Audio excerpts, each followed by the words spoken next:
Welcome everyone.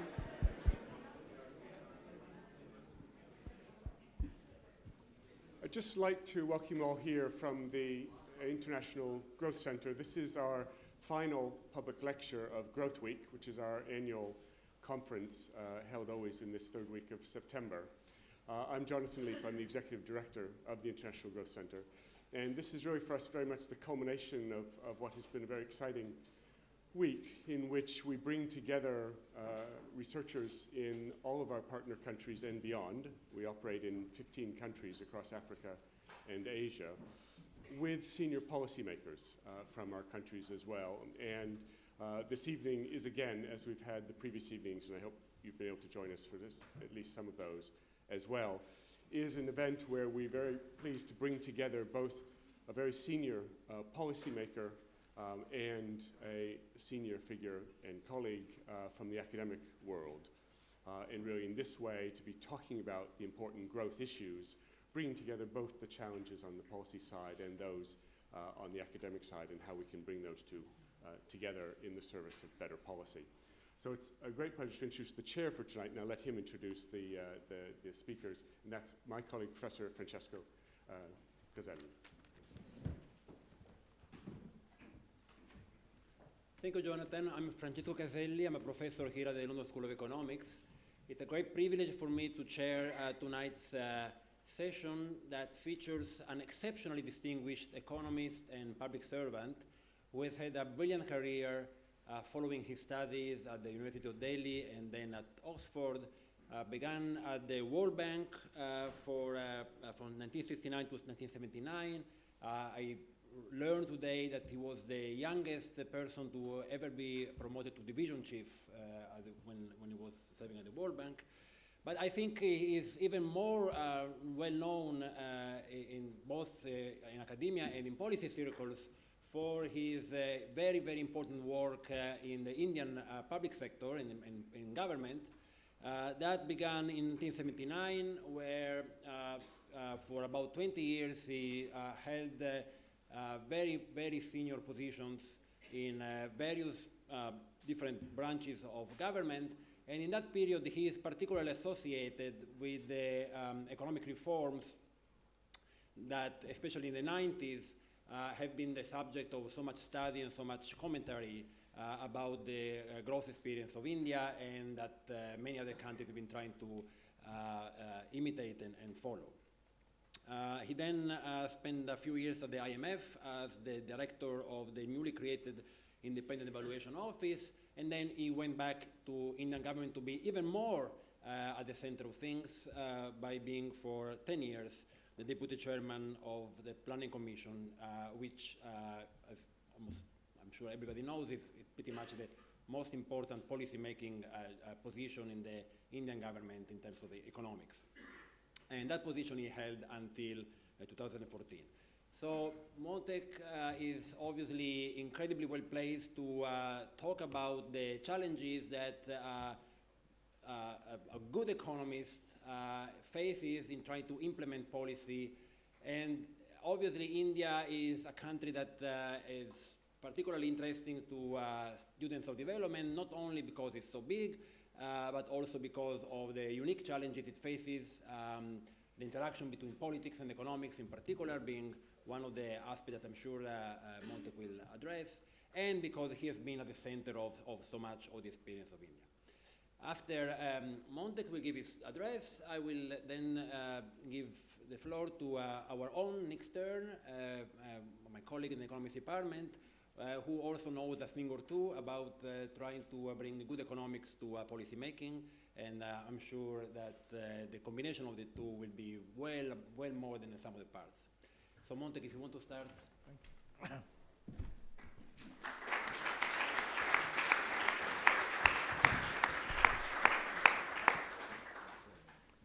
Thank you, Professor Caselli. Thank you very much. Let me say at the very outset, it's quite a privilege to both participate in the Growth Week celebrations and also to give the concluding lecture on this occasion. You know, I must say that I'm very conscious that I've been attending some very fine seminars where actually people have picked issues and subjected them to some kind of analytical research tests.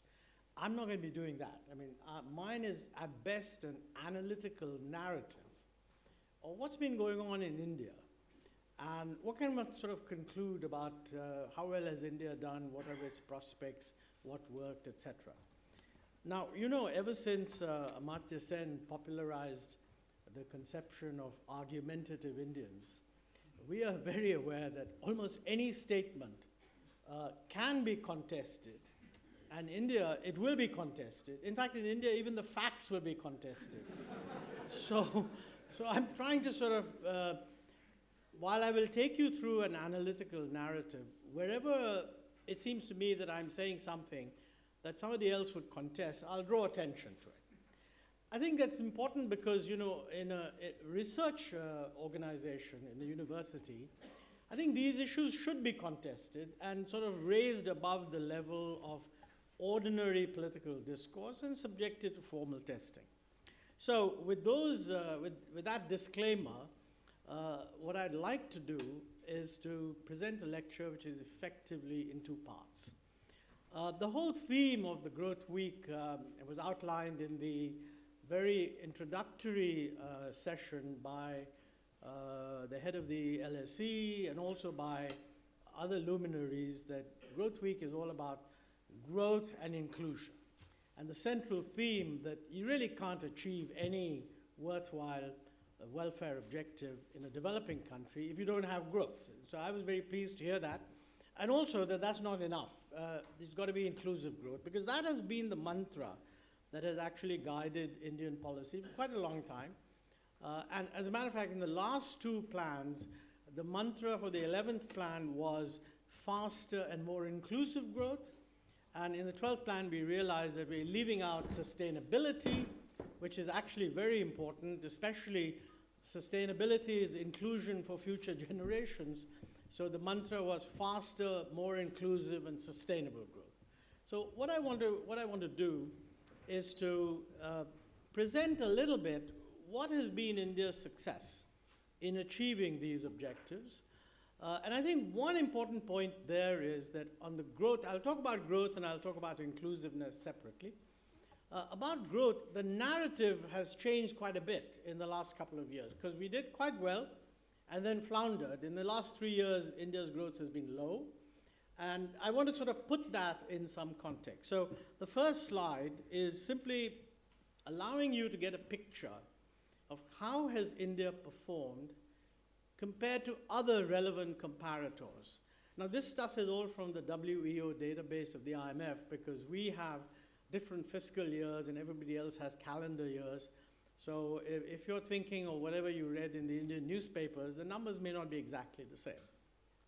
See, the important messages that come out of this table, first of all, that, you know, let's be clear, China has been way above India in terms of growth rates for 30 years. India's growth rate was quite low until about 1980, about 3.5%, if you take the average of the 60s and 70s. That's not there in this table. And then in the 1980s, we started to do some reforms, very gradual, very limited, and the growth rate actually improved to 5.5%. Generally, in 1991 onwards, we did much bolder, more holistic reforms. In other words, more holistically conceived and broader based, but still very gradual. So while the reform agenda was broad, the pace of reform was somewhat slow. Some of my friends would say glacial, but I think that's a little unfair. It was slow. And one of the issues that has come out is that, you know, we frequently like to say the reforms led to faster growth.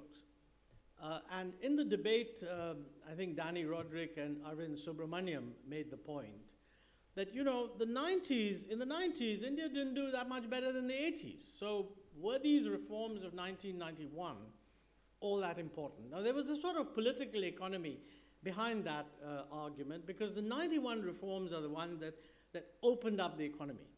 I mean, the 80s were hesitant domestic liberalization, and then in 1990s we did more of that. But the 80s didn't do very much of the opening up. opening up in terms of trade, foreign investment, technology, etc. So I think their argument was that maybe the Washington Consensus Group overemphasized the opening up because actually it didn't lead to very much different performance from the previous period. I think that's actually wrong, simply because the previous high growth was to some extent due to a somewhat unsustainable fiscal position which led to a crisis. And secondly, because of this gradualism, the real benefits of the opening up were only going to be apparent much later. And that is evident if you look at the column which deals with 2000 to 2007, just before the Lehman Brothers crisis, when India suddenly goes up to 7.2% on average. And you know, the difference between India and China is still growing faster, but the difference between India and China begins to narrow down. In the year 2008, immediately after the Lehman Brothers crisis, India did surprisingly well. I mean, we, like everybody else, we introduced a fiscal stimulus, and while the growth rate fell in 2008 to about 6-point-something%, it recovered very quickly in the next 2 years, and we felt wonderful. And all over the world, everybody was saying, oh, great, this is a new star on the horizon, and people kept talking about India and China and so forth. And I should say that, you know, while we're always pleased at that, it was a bit exaggerated. I mean, China is, you know, 4 times India's GDP and growing faster. But there was no doubt that it looked as if India was transiting to a growth path which might begin to look like China's, especially since China was expected to slow down. So that looked pretty good. And I think if you look at this period, one other important point. I mean, of course, India's grown faster than the advanced economies throughout this period. It also grew faster than the emerging markets without China and India. So if we look at row Arabic 2, italic 3, which is emerging markets without China and India, India is doing a lot better in virtually each of these years. The change actually occurs in the last 3 years when suddenly India's growth rate falls from something like 7.5 or so in the previous 10 years to about 4.4. Now, I should say, by the way, that in our own presentation, and probably I've been guilty of it myself, we often would choose convenient periods when, in fact, India's growth rate was higher than 7.5. But the fact is, over any long period, or if you do any sort of smoothing, 7.5 is really what was the best performance over this period, though in certain periods, almost close to 9, but those are much shorter periods. So, you know, going down from 7.6 to 4.4, of course, we somewhat unfortunately did this just before a general election with results that shouldn't surprise anyone.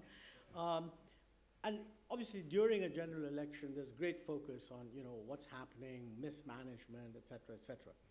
But it's important to ask the question, to what do we attribute this big sharp fall? Is it temporary?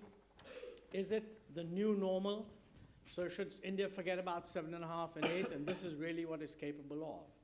Well, you know, I will hide behind the certificate given by Raghuram Rajan, our governor of the Reserve Bank, who some time ago said that he believed that the decline that took place was about 1/3 due to global factors, because it's true that the global factors were also very adverse. You want to get the previous slide? Not this one, but yeah. Okay, yeah. And then you need this one, if you can find that. Okay. And like if everything had been hunky-dory domestically, it would have gone down from 7.5 to maybe 6.4, 6.5. It actually fell to 4.4. Now, that decline is due to domestic constraints, and I think we were quite frank about this even during the previous year. It was never the position of the previous government that the slowdown is due to only global factors. There were domestic factors involved. Now, in that situation, how do we look ahead? Clearly, the first priority has to be getting these domestic short-term constraints out of the way and getting back to what would be a more normal process, given that the world economy is not in great shape. Once that's done, one goes to the longer term issue of getting back to 7.5% and 8%. Hopefully at this point we've got these slides to where I want them. What?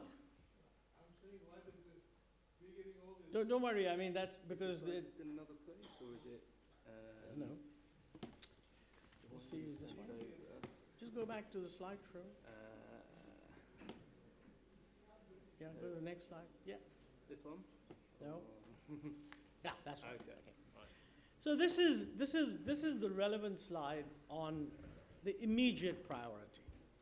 And I think the immediate priority, at least as I've listed it, the first one is you've got to correct the macroeconomic deterioration that I talked about, and I'll just come to that in a second. But along with that, we had a lot of problems. One is many environmental and forest clearances for infrastructure projects somehow began to hold up projects. Now, I should say that this is one of those contestable positions, because many of my friends amongst the NGOs would say that that was all protecting the environment. My personal view is that I don't think our regulations were transparent enough and clear enough, and they sort of lent themselves to project promoters cutting corners, and whoever wanted to interrupt a project because of process violation could actually do so. A bit of a mess, and needs to be sorted out. Second is we faced a number of problems with the large public-private partnership projects in infrastructure. We had an excellent discussion on this problem in the previous session. But I want to mention that what happened was that in India actually was identified by the World Bank as having had the second largest or the largest number of public-private partnership projects a couple of years ago. So in one sense, bringing private projects into infrastructure was a major success of policy. But they did run into problems, and we needed somehow to address those problems, and we still need to. I mean, some of those problems are because the chaps have given unrealistic bids and simply can't meet the bid requirements. Others say, well, look, we bid on the basis that clearances would be available in a certain period, and they've been too much delayed, and it's not our fault. But, you know, the concession agreement made no provision for that, which is, I think, a weakness. It should have. And many others also found that the financial situation, the global financial situation post the Lehman Brothers collapse had changed. Whereas they had put in these bids on the assumption that finance would be freely available at very low prices, et cetera, et cetera. So a mixture of problems, but whatever it is, they need to be resolved. There was also a problem of government decision-making having slowed down. That could be partly due to the fact that you have a government coming to the end of its tenure. It's a coalition government. Lots of concern about whether decisions that are being taken to speed up projects are unfairly benefiting certain people. And the background of all this is the fear of crony capitalism and a very active press wanting to point out who's doing something wrong, et cetera, et cetera. But it did lead to a slowing down. And I think there were a number of taxation-related issues which created a very negative impression amongst investors. Some of them were, I think, just unfortunate. But these are the issues that, in the short run, need to be addressed. So can we go to the macroeconomic slide, if you can find it? Yeah, that's it. I think I'm not going to go on. I'll leave this slide for a little while. But the important point I want to make here is that, you know, the fiscal deficit of the center and the states combined in the year 2007, 2008, before the Lehman Brothers, had fallen to 4% of GDP. We then had our fiscal stimulus, and it went up to 8.3, and then 9.4. And quite honestly, instead of 9.4, it should have been reversed. That didn't happen. And why it didn't happen is actually well worth going into in great detail. My own suspicion is that the fiscal stimulus was too much in terms of consumption support and expansion of subsidies. I mean, had it been a stimulus that was targeted to investment in infrastructure, it would have been very easy to scale it down. The problem, of course, is that you never have enough projects lined up. So if you really want to give a stimulus, and that happened in the United States also, you just reduce taxes and all the rest of it, and those are the things that are very difficult to reverse. But why am I drawing so much attention to it? I think two things happened. One, the fiscal deficit went up. Second, the current account deficit increased from a deficit of 1.3% in 2007. It went up to over 4% in 2011-12 and 2012-13. And inflation during this period also edged up very substantially. And there was a perception that, we are not going to be able to bring inflation down. And you see the impact of that in this row which deals with household financial savings. Now, I think compare the fiscal deficit with the row just below it. See, in 2007, 2008, the combined fiscal deficit of the center and the states was 4% of GDP, and household financial savings were 11.6% of GDP, which really meant that something of the order of 7% of GDP was the financial contribution of household savings to the rest of the economy. Then what happened is the fiscal deficit expanded and the share of household financial savings declined. Why it declined, that's also a subject for good economic research. But I certainly think that the rise in inflation would have had something to do with it. People are not going to invest in financial instruments if inflation is very high, and the real return certainly to bank depositors becomes negative. So you've got this absurd situation where in the year 2011, 2012, the household financial savings, in other words, household savings going to the financial sector are 7% of GDP, and the government is taking away from the financial system 8% of GDP. So actually, the crowding out phenomenon is best measured by this comparison. And there's no question from these numbers that during this period, the crowding out must have been immense. So it shouldn't surprise anyone that investment went down, and you can see that, and also that the growth rate went down.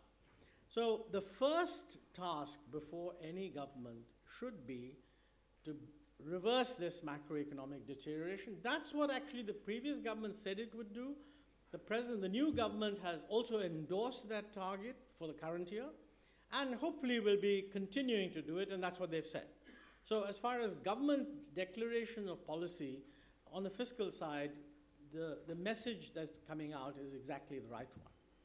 Now, on the other issues, go back to this one. First priority. Well, the other environment clearances, resolving problems facing large PPP projects, expediting government decision-making, all this has been put high on the agenda from what I see in the newspapers of the new government. And one reason I think why they would be in a good position to do it is that unlike the previous government, which was a coalition of different parties, all with significant weightage, the present government technically is also a coalition, but the BJP itself has a majority. So the ability of the government to sort of push through with all this presumably will be much greater than in the previous situation. So the politics might well encourage progress on these areas. Now, most people believe that when I say most people, one usually means rating agencies, because those are the fellows who pronounce something. And I think most of them think that the growth rate this year will be around 5.7%. When growth rates turn around, you can always be surprised at how much they bounce up. So somewhere between 5.5% and 6% this year is not impossible. I would then hope that next year we do even better. But then the big challenge is how do we get to the longer term objective, which is really the medium term. What is our growth potential? I got it there. You see, I think that if you pose the issue, can India transit to 7.5 to 8% growth? I mean, an obvious reason why it can is that it did it before. So this is not a case where some guys are making some impossible, setting some impossible objectives. It did it before. It's identified what went wrong. Hopefully it'll be set right. I think some of it is being set right. So why can't they get back? Now, but projecting forward, just because you did it for 7, 8 years doesn't mean you can keep on doing it. I mean, there's lots of experience in developing countries. I mean, Brazil grew at 9% in the 60s and then dropped to amazingly low levels and continued doing that. So I think one needs to know what is it that's going to drive growth. And one needs to ask the question, is India well positioned to achieve that kind of growth rate? Well, usually you would have some kind of potential growth as some function of the increase in investment, the increase in labor. I've put in S divided by L as a skills ratio, because it's not just enough to have unskilled labor. You've got to have improving skill content of labor. And then, of course, TFPG, total factor productivity, which hides all sins and is the ultimate sort of repository of hope for all the guys who push economic reforms. Because almost every argument for economic reforms essentially says, if you do all this, TFPG will go up. I don't want to denigrate that, but I believe that that's true. But I'm going to make just 2 points. One is that as far as the delta K, which is the increase in capital due to investment is concerned, I think India is reasonably well positioned. I mean, even when our investment declined, it was around 32% or so. Savings declined a fair amount. They can easily go back. So having got back to normal, for India to target an investment rate of, say, 35 or 36% of GDP is not at all impossible. It's not easy, but it's not impossible. And I think on the labor front, it's well known, looking 20 years ahead, that except in Africa perhaps, certainly in Asia, all the Asian countries are likely to be running into a declining labor force, certainly China. India is the only one where the age structure of the population is such that the labor force is likely to increase. Now that's what I think in one of these lectures one of these sessions was called the demographic dividend. But it can also be a demographic disaster in the sense that that many more people to give jobs to, and that is why skills becomes very important, and not just skills that are actually relevant, in the sense that given the circumstances and the kind of growth that the economy can sustain, are we giving these people the right kind of skill? That's a big issue, but I see no reason why that's something that the government has recognized, and assuming that it handles that problem, that'll be okay. And as far as TFPG is concerned, that's simply a matter of fixing all the other little things which go in the portmanteau concept of economic reforms, which need to be fixed. So now let me just, I don't know if am I running out of time? I have a little bit more, right? Yeah, a little bit. 5 minutes? 5 minutes? Okay, well, maybe 7. Can we go to this one? Yeah. So let me, what I did was, this is the difficult bit, because, You can make it 10. this can be made, this list of 10, 12, it's a round dozen. This could be made 6, it could be made 35. The reason, it's not that these are the only ones, because whenever I do these lists, somebody always gets up and says, but you haven't mentioned something. I'm trying to make 2 points here. One is that there are a number of things that need to be done. And second is, we shouldn't become puristic in the sense, it's not as if everything has to be done perfectly. But this is the kind of list where, if, say, over the next 2 or 3 years, people see progress in a lot of them, it will send an extremely positive signal to investors. I think the point really is, what is it that investors are looking for? And I think that in the last 2 or 3 years, investors sort of gave up on India, partly because of the slowdown in growth, and partly because they didn't see much progress on reforms. Now, quite honestly, I don't think investors give too much of a damn about reforms if they were seeing continuing growth. The ability of investors to justify policy, if it's generating 9% growth, should not be underestimated. But if you let your growth slip to 4.5, you better be right on all these things. Otherwise, immediately finger pointing begins. So what are these things? Well, I mentioned the macroeconomic correction. I think it's important to identify what does it involve. I've listed 4 or 5 things. One, absolutely have to contain subsidies. By the way, I'm not saying eliminate subsidies. I'm saying subsidies have to be contained. In the 12th plan, we had said, look, we ought to end the plan with subsidies no more than 1% of GDP or 1.3, and they were about 2.3. They've since then become more than 2.3. So you need to get back to what we thought was the sustainable trajectory of subsidies. And I think the new government has said that that's what they want to do. And I think that the existence of the unique ID authority with this biometric identification of individuals, etc., enables India to do something very, very innovative.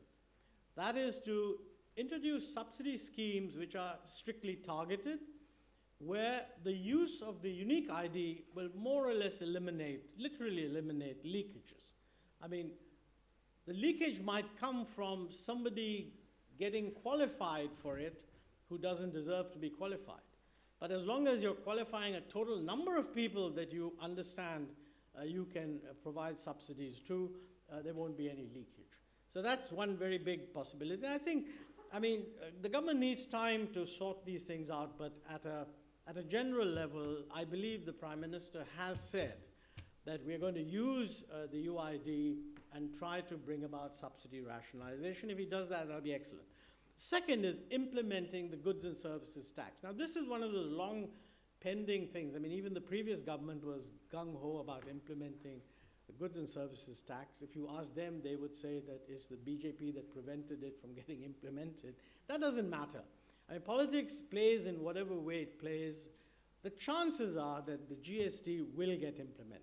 Again, this is something which I think both the Prime Minister and the Finance Minister has said, and they've even given a date for it, sometime in 2015 or April 1, 2016. This is, by the way, a huge reform. Lots of work has been done. It will actually involve quite a bit of IT infrastructure to be able to collate all the information, because basically the central and the state tax system, indirect tax system, will go to a value-added principle and a common coverage. And the idea is that the number of rates will be drastically reduced, maybe 2 or 3. Huge simplification, and if you ask businessmen, they frequently say that'll add 1 or 2% to growth or something like that. It'll certainly have a positive impact. I think we have to recognize that public expenditure on health and education has to be increased. You know, many people looking at India very frequently say that, you know, we're spending too much money. As a ratio of GDP, that's not true. India's government expenditure as a ratio of GDP is much lower than Brazil. Forget about the UK. So there's no question that the real task is generate more revenue, cut out all these useless subsidies, put more money into health and education, and also into infrastructure. At the same time, there's the challenge of making this money productive. And that's a huge challenge. You can set up schools, you can hire teachers, you can improve the curriculum, but somehow getting the teachers to teach and put in accountability is a complex issue. And that's a major issue. And one of the points I want to make about this whole list is that you shouldn't think that this is what the government of India does, because actually in the states and the center, some of these things fall in the domain of the central government, some of them fall in the domain of the state government. And I think that came out in some of the sessions earlier in the Growth Week, that, you know, different states are showing very different willingness and capacity to innovate. So my expectation is that with an environment where they know what needs to be done, we will see a lot of progress in some areas and not so much progress in other areas. Skill development, I've mentioned. Financial sector reform, that's very much on the agenda. Agriculture, we need to continue the initiatives that are being taken. I didn't actually talk too much at the moment on inclusiveness. So there is a slide on inclusiveness. Can you put that up?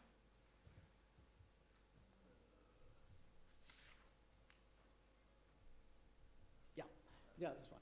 See, I think one of the interesting things about the whole inclusiveness thing is that internationally, it's always reduced to poverty reduction. That is because the World Bank has long believed that the only way it can gain credibility amongst the larger countries, the richer countries, is if it says, I'm focusing on the poor, which is excellent. But no government can focus itself only on the poor. I mean, even if the poor are 30% of the population. So actually, at least in India, we recognize that there are multiple dimensions of inclusiveness that we have to look at. Clearly, poverty reduction is one. Income inequality across households. So there, frankly, our whole approach has been to avoid an excessive increase. We don't think that the income inequality across households has increased that much. And so the debate is different between India and, say, the US and the UK. Regional inequality across states, that's a very big political issue. Urban-rural differentials, that's another big issue. Inequality across socioeconomic groups, scheduled castes, scheduled tribes, minorities.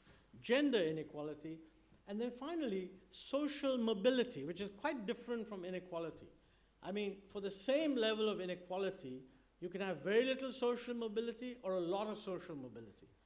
And my view is that, you know, a system will tolerate inequality more if it's associated with social mobility than if it's not associated with any social mobility.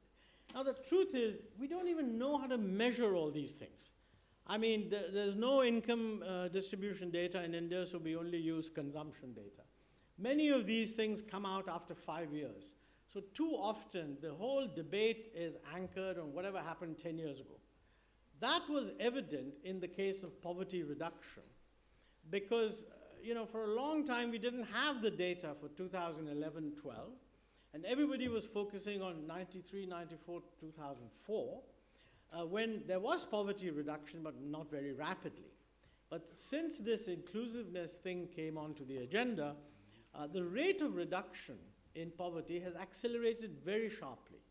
And that became evident, documented only about 1 year ago. Now, if you go through each of these, what I would say, and this is all income and consumption, and then there's the whole issue of access to essential services. I mean, inclusiveness also means that, you know, you have a reasonable access to clean drinking water, sanitation, health, and education. So I think in all of these areas, I think in poverty reduction, there has been quite substantial progress.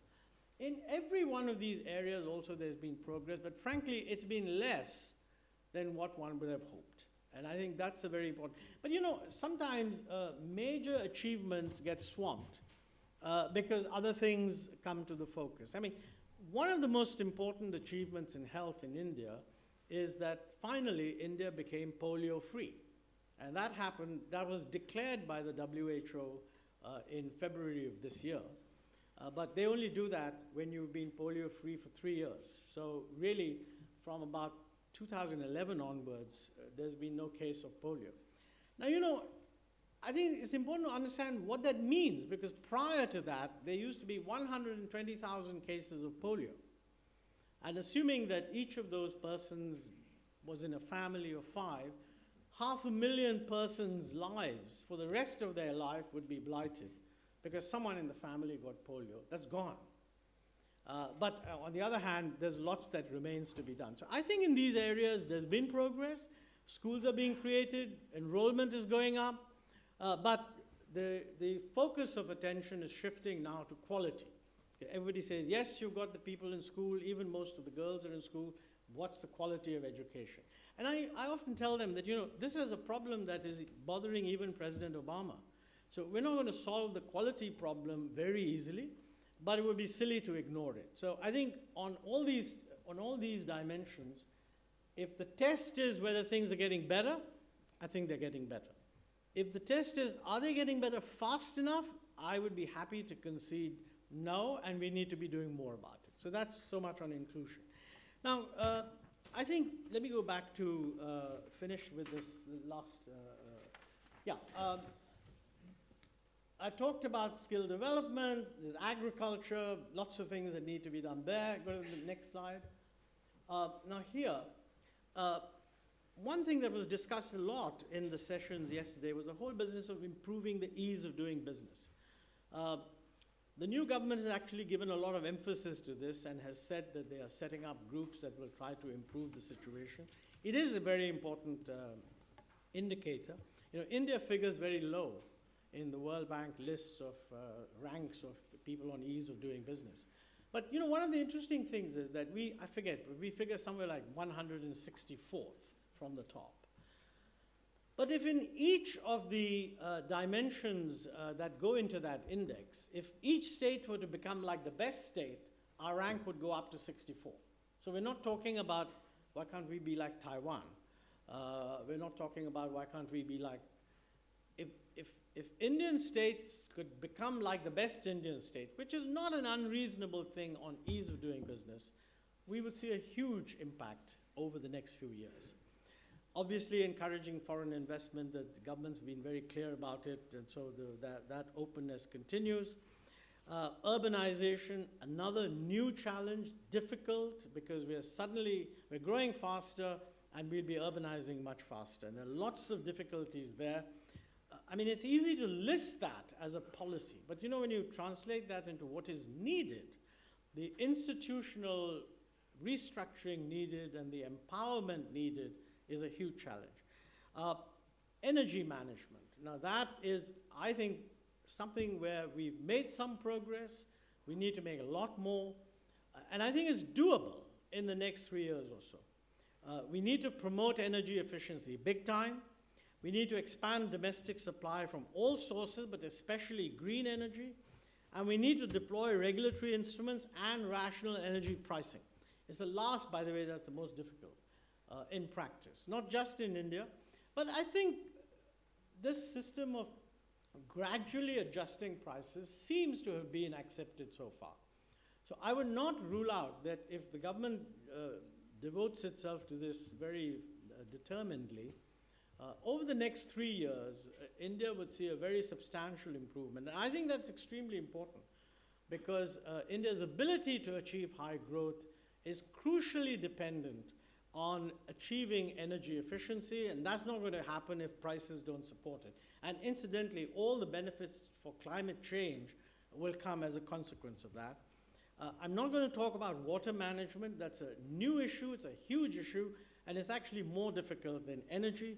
And then there are, of course, three familiar things.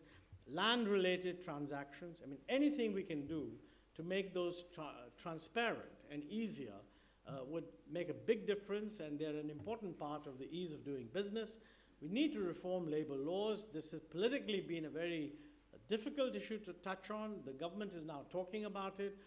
The states are now talking about it. I mean, 3 or 4 states, 1 Congress state and 2 BJP states, have put forward state laws which actually reform, liberalize in various ways the labor legislation.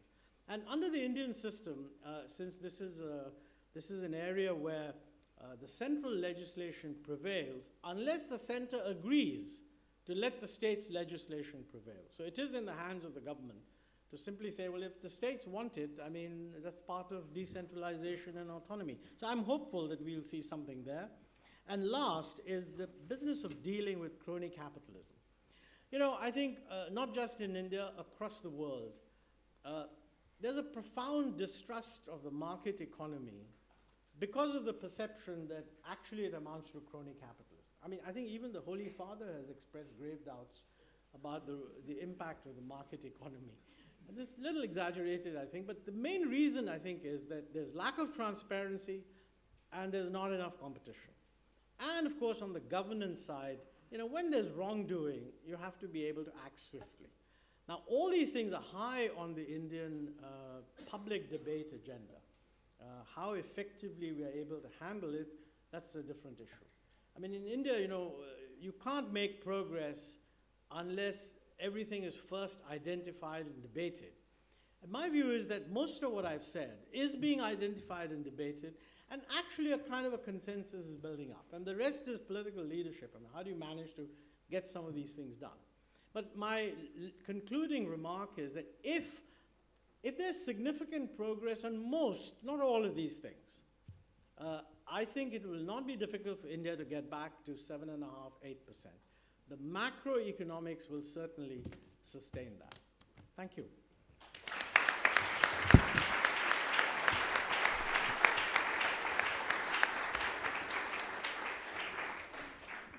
Montek, thank you for laying out the policy agenda for the next government.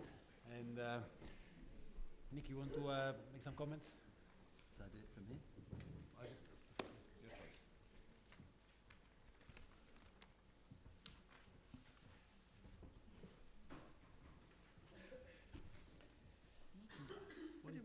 Thank you very much, Francesco. Thank you very much, Montek. I've had the privilege of listening to and arguing with Montek for about 45 years. So, and I've never stopped enjoying it. I've never stopped learning from it. There are a number of us who dine out on some of Montek's aphorisms. One of my favorite is that you have to understand, Nick, that in India there is strong consensus for weak reform. And but there are many more. What I wanted to do was not to take issue with anything that Montek has said. I thought it was a very thoughtful analysis of where we are and where we might go and how we got here. I want to to complement what Montek had to say by taking a little more structural view, what's been happening to the structure of the Indian economy and to Indian society and demography, and to look and speculate a bit further forward, but in the spirit of the story that Montek set out. And in so doing, I'll make an argument which is sometimes implicit, sometimes explicit, but it'll have to be brief because otherwise Francesco will stop me. And that is that there's a lot of growth potential in inclusion.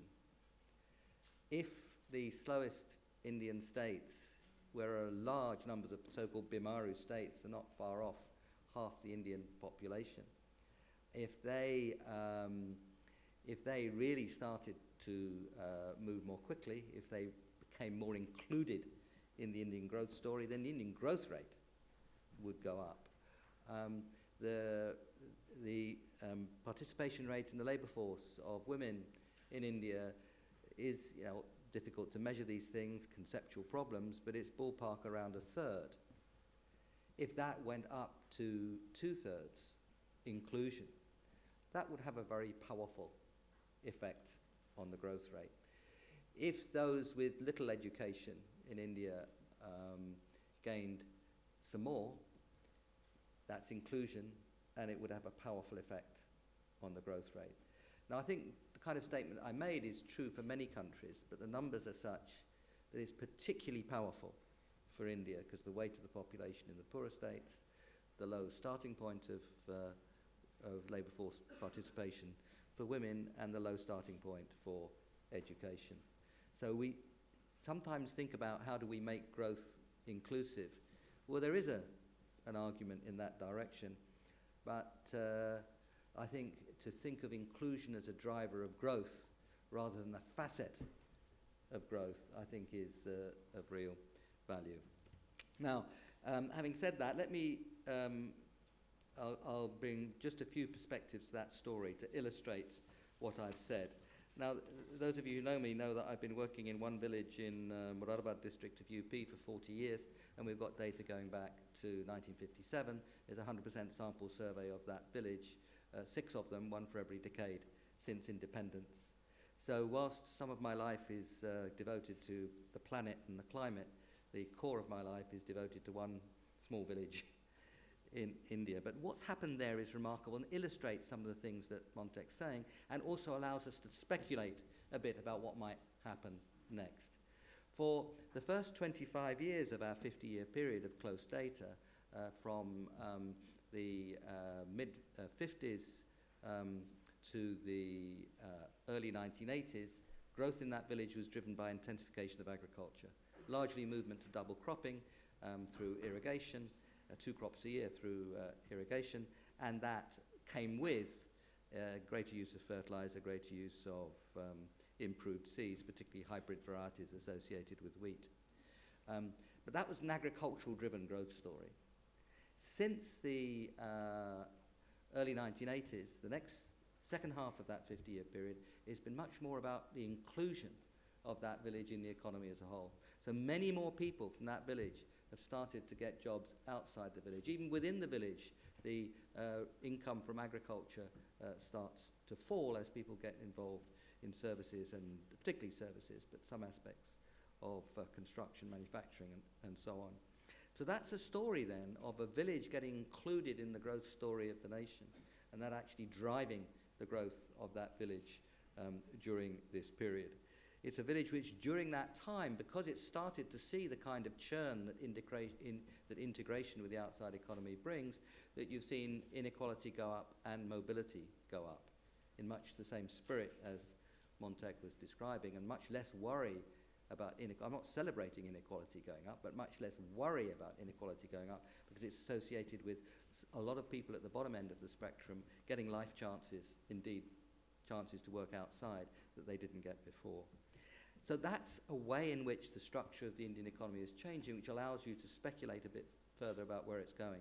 Now, I do not believe yet that that village, and I think it's probably true of India as well, is seeing education as a driver of growth. But I think that's what's coming. The story of Palanpur is a story of inclusion in the big economy as a driver of growth in the last 25 years. Education's coming, it's beginning. Still very low for girls, but it's coming. So that, I've said about women in the labour force being a potential driver of growth. Education, I think, which has not yet, at least in that village, been a driver of growth, is coming. And I think that's true of India as a whole, particularly for women. So what you see there then, I think, is a story of potential through inclusion, through poorer areas growing more rapidly, through poorer people in those areas getting better life chances, and women in particular are getting more involved in the labour force and education. So that is an optimistic story of possibilities. But what we have to try to do is to think about how policy can realise that potential. Investment will be a big part of that story. And let me just, having said something about Palanpur, say a few words about the investment story. Because that period of very rapid growth in India, as Montek said, was associated with high investment, the 30-something% of GDP, and that was associated with high corporate profits and corporate saving funding that investment. So switching back into Montek's story, maybe during the course of the discussion, Montek, you could say a little bit more about corporate saving and corporate investment and profits as drivers of that. It was a bit like a good old, I studied in Cambridge in the 1960s, and we listened to Nikki Kaldor and so on, where the great story of investment was the story of profits and the story of savings out of profits. Marxian story, of course, as well. And I see the noble Lord Desai even smiling in the audience as I refer to profits and savings out of profits as financing investment. But that's been a big story of Indian growth, and it'd be nice, Montek, to perhaps in the discussion too, we could to and fro a little bit on that one. Finally, let me switch up to the more planetary story, having started with the micro story and the Indian village. And I agree, this is really an underscoring an agreement with what Montek said, and to suggest that it is enormously important. What happens?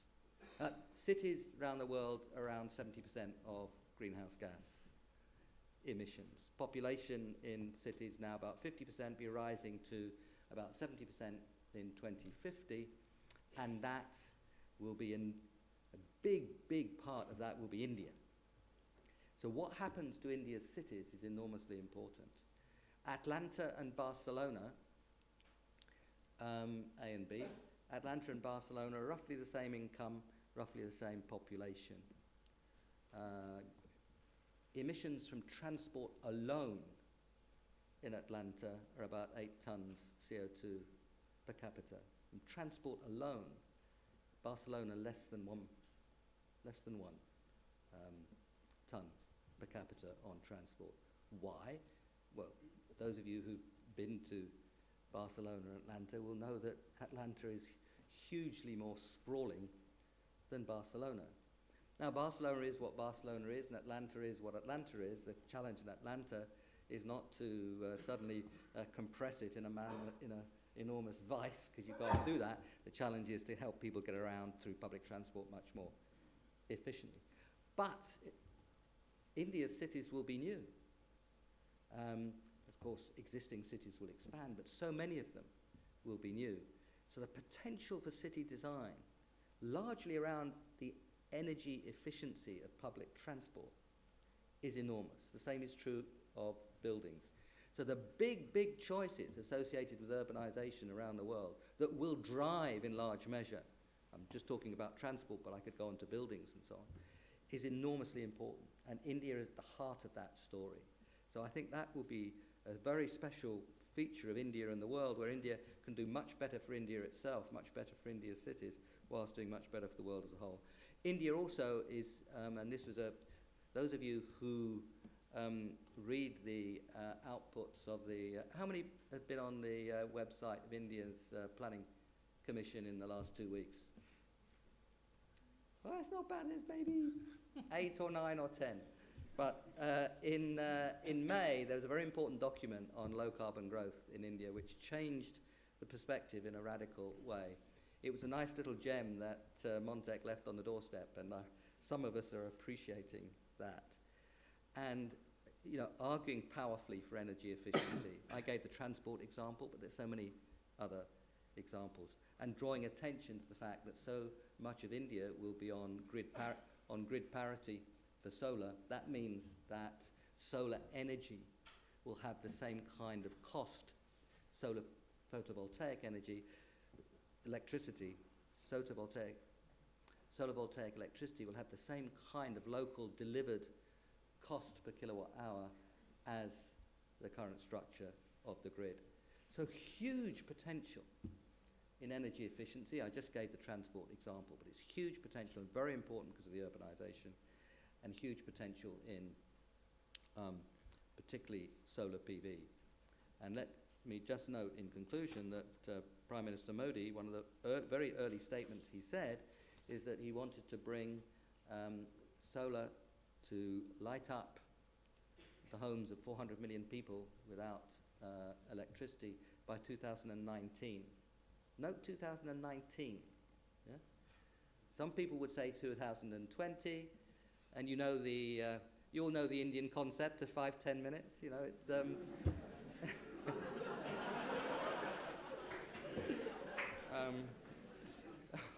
I have been working there for a long time.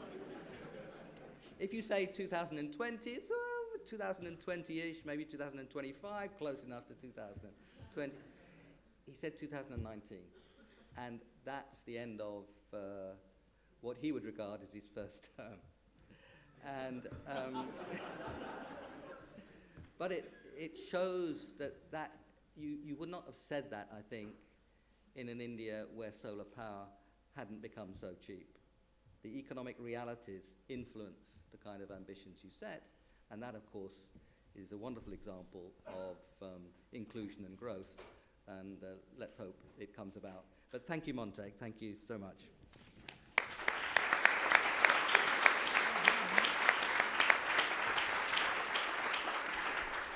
Thank you, Nick. We have a little bit of time for questions from the audience. There will be roving microphones. While you make yourself visible by raising your hands and think about your questions, let me start with a question of my own. I want to go back to the first slide with the growth figures.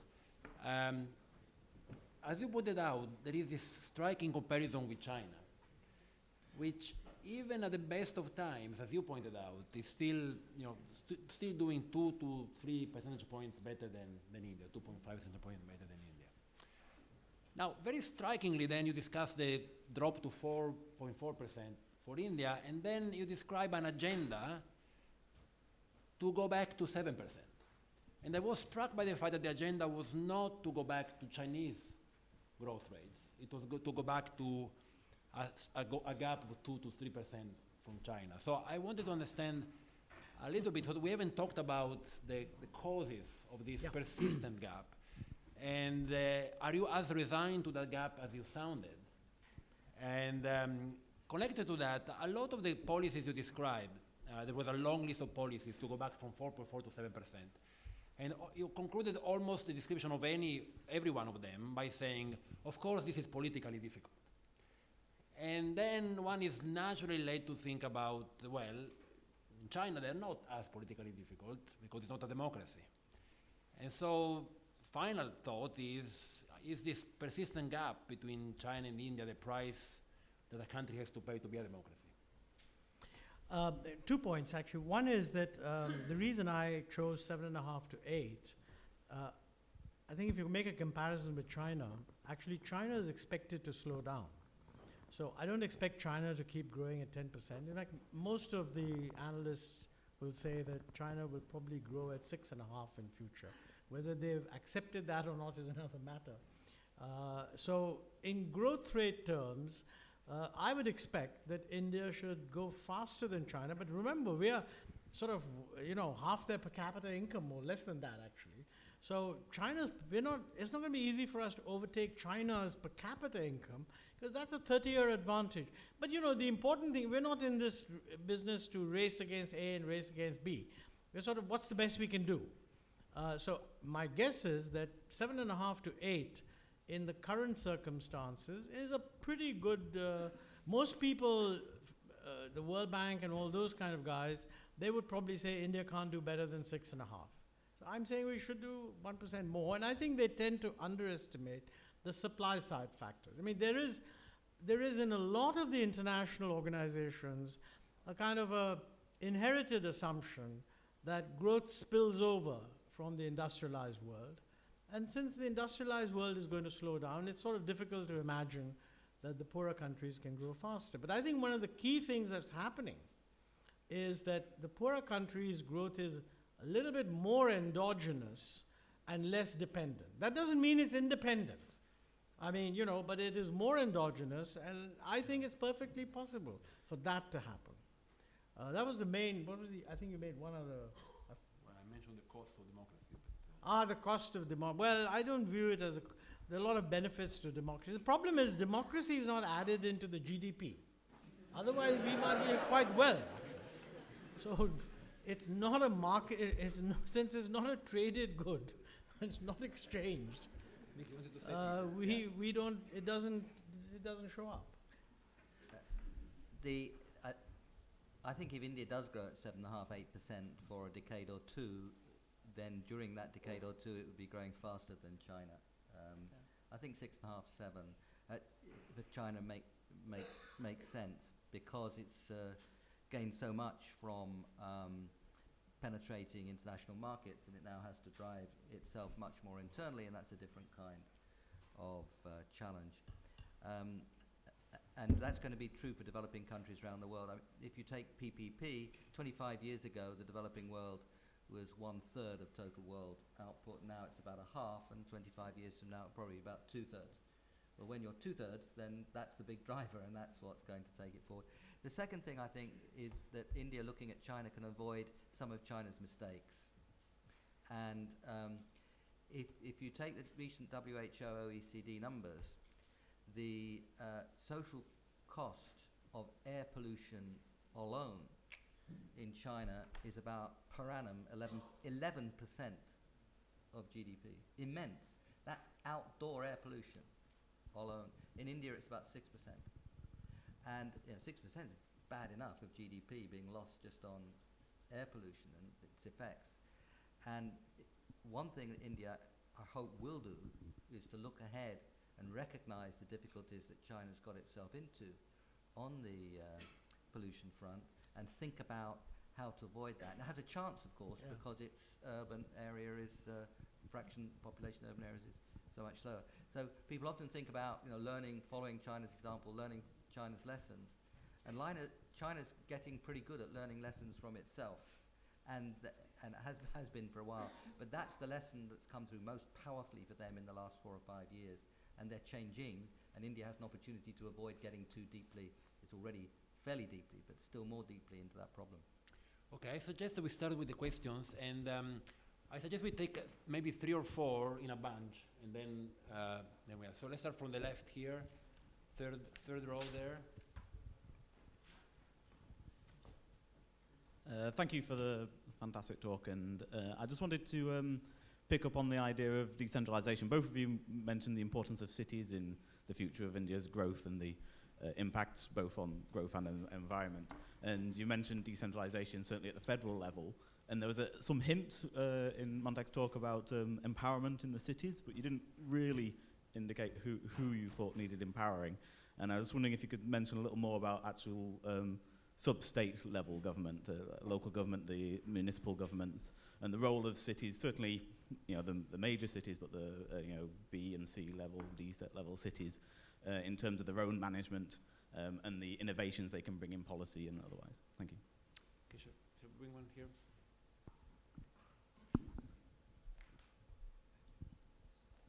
Thank you, Dr. Ahluwalia, for a fascinating talk. My question is on foreign capital. India could do with a lot more foreign capital, especially to fix its creaky infrastructure.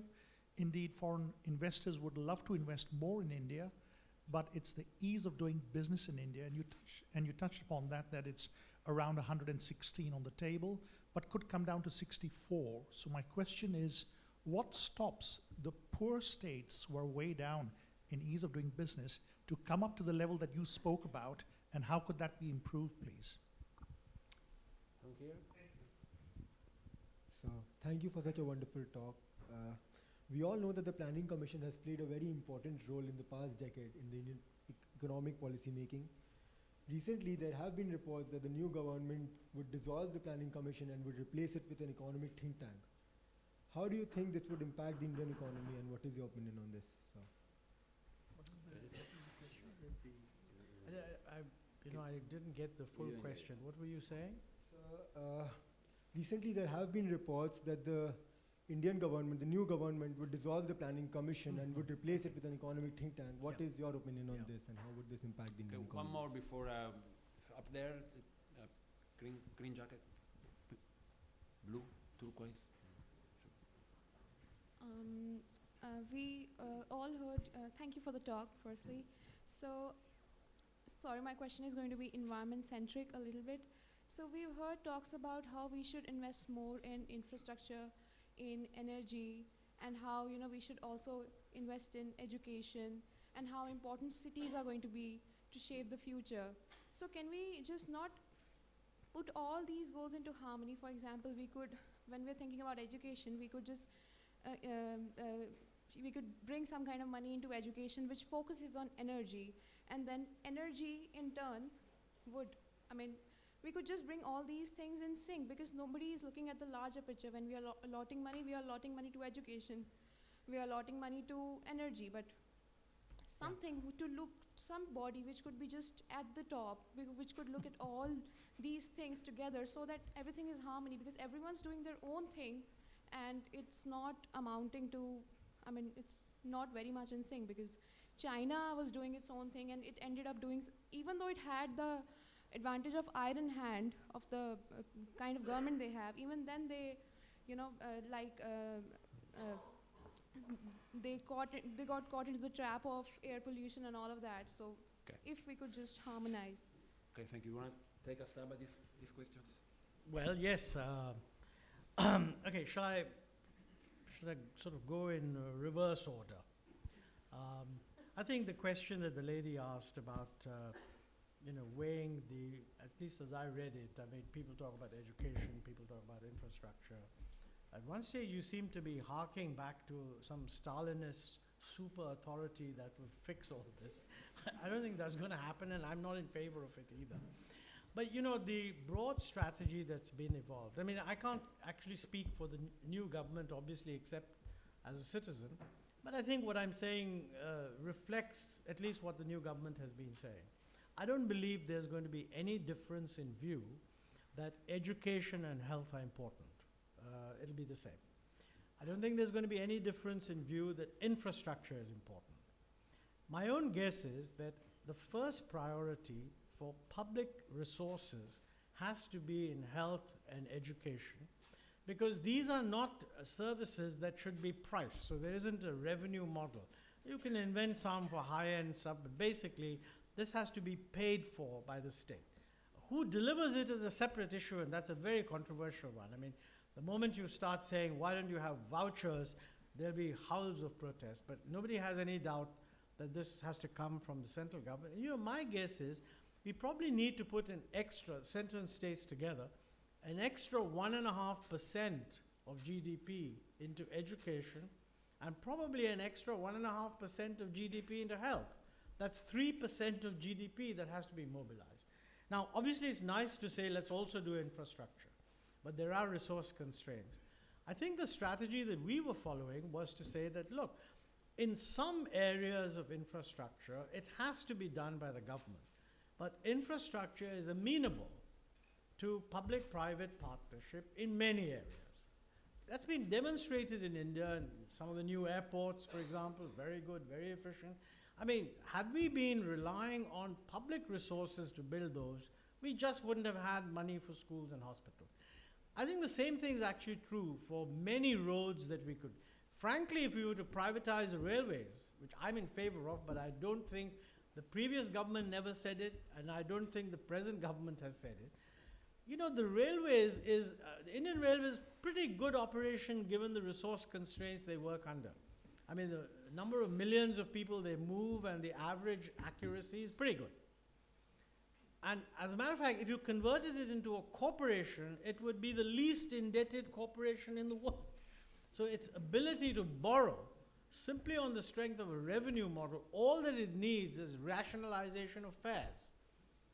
So, I mean, it won't happen this year, it probably won't happen next year, but who knows, 3, 4, 5 years down the road, a lot of infrastructure can be done, but my personal view is we should get out of the notion that it's going to be funded by the budget, except in the backward area connectivity. We're going to build roads to the northeast in some of the, what were called the red districts, where there's a lot of domestic unrest. Yes, you need to do that. But a lot of the major infrastructure, the scope for bringing in private money, if you have a revenue model that will sustain it, is very high. And you know, when the revenue model doesn't sustain it, you can have a capital subsidy. So you could build 3 times the infrastructure with the money you have than if you spent the whole money on public sector delivery. So that's my answer. And I don't think you don't need a body on the top deciding it. You just need to agree on the principles. And if that happens, the rest will follow. Planning Commission, think tank. Actually, the government, I mean, you know, on every subject, everybody in India speaks. And on this matter, some of them have said more than one thing. The government has actually been quite quiet. I mean, what I know is that the government has said, we want a new body. We don't want, and fair enough, I mean, I'm in favor of restructuring. We were doing a little bit of restructuring ourselves, although my colleague Arun Myra described that as redesigning the aeroplane while flying. So I think it's a good idea to, they have a break, so they're going to do something new. They've sought comments. Even I was asked to give my comment. I mean, I was told that we're not making this public, so I'm not revealing. So we'll know what will come out. The think tank idea, by the way, I don't know what is thought to be a think tank. Many well-known economists in India have made the following recommendation. The Planning Commission should be converted into a think tank like the NDRC of China. Anyone who thinks the NDRC is a think tank is seriously misinformed. It's an extremely powerful part of the Chinese government. But I think what the Prime Minister said is that the Planning Commission should do less nitty-gritty and more longer-term stuff. Some of this, I mean, I completely agree with. Actually, Nick was very kind to mention the low-carbon economy report and directed you to the Planning Commission website. By the way, the website will remain even if the new body is called something. You know, we had done something else too, with DFID help actually. We'd produced alternative energy scenarios. And just as Nick, you said that from a political point of view, setting a target for 2019 is good because it's the last year of this term of the government. We didn't set 2050, we said 2047, the 100th year of India's independence. And the results are really quite dramatic. The choices that are laid out in that alternative energy pathway, India can end up with either 5.6 tons of greenhouse gas emissions or a little over 2. Now, 2 per capita, yeah. Sorry, of course, per capita. Your Atlanta was also per capita, right? The 8 and 1, yeah. Now, I mean, the choices are there, but to do that really requires a massive shift out of coal over time, not immediately, out of coal, into electricity, and a lot of the electricity has to come from renewable sources, solar and wind. And how to do that, and that's why I kind of passed over the issue of energy price rationalization. Quite honestly, as economists, that is the single most important thing. And I don't believe, by the way, that we will get energy efficiency without rationalizing the prices. It's difficult, as Francesco pointed out, but you know, we've done some of it already.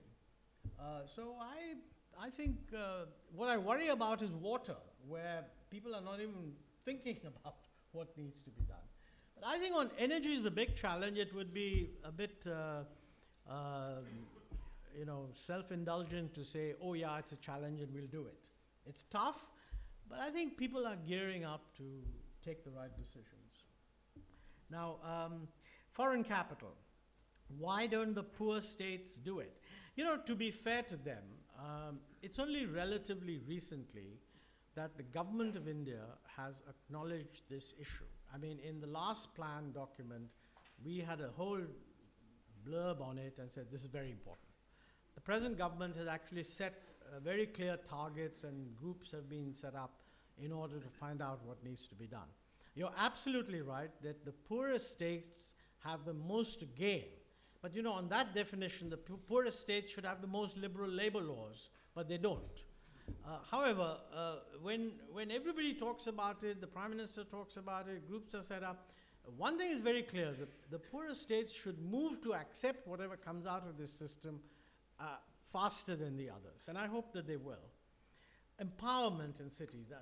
You know, it takes too long to answer that question, but the bottom line is that our cities, and while we revel in our democratic structure, and rightly, in my view, we've not translated it into the cities.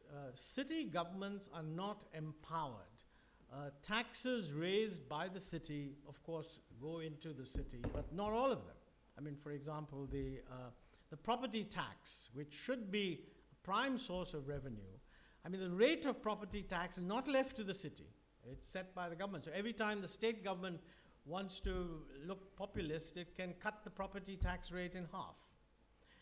The other thing is that in terms of, you know, the Constitution Amendment, the 74th Amendment, had more or less said that both for the rural village councils and for the cities, that we need to devolve what are called the 3 Fs: finance, functions, and functionaries.